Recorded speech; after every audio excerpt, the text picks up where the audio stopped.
Working at the Hope Center, I get the privilege of serving students and families in the community. I get excited when kids have that moment when they feel like they can just be themselves, but also when they know that they're loved and supported. Steve wash first, Peter.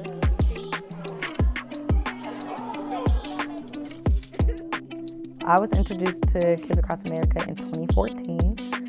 I was a freshman at Mizzou. When I came to camp in 2014, like I said, I was raised in the church, but I feel like I really established a relationship with the Lord when I came in 2014.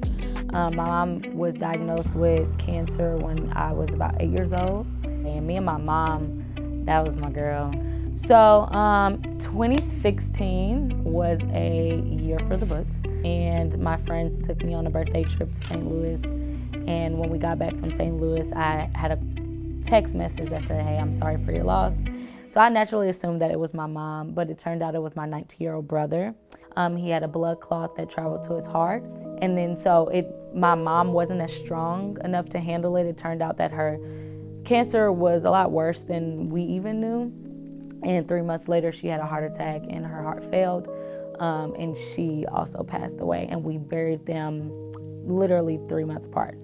So I went to camp 2 weeks later. I just wasn't the same Fee that everybody knew. I was distant. It was difficult to vocalize how much it hurt because I didn't want to disrespect God. I didn't want to disrespect the Lord and tell him how he hurt me. I felt like, believers go through things. This is life, so I just had to suck it up. And while I do strive to keep going, it doesn't look like you have to be strong 100% of the time. And my mom can never be replaced, but I'm grateful that she raised me to know when you're loved. So walking through that, like starting the grieving process later on at camp with people who are family, really helped me to realize where I was and to admit where I was at the time, because I think that was the hardest part, is like admitting that, no, I'm actually not okay. And so some days it hurts still.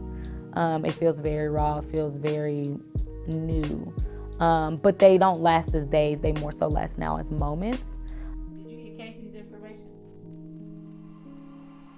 Serving alongside so many great people at the Hope Center, I get to serve students who have different stories that are great, stories that are challenging, stories that make them who they are. In the 2.5 summers that I served as a counselor, I just got on students' level and was able to say, hey, like, what's really going on? Like, obviously this happened right now, but what are you bringing to camp that is like causing you to respond this way? And I feel the same here. Obviously, you feel this way today, but what happened at school or what's really going on?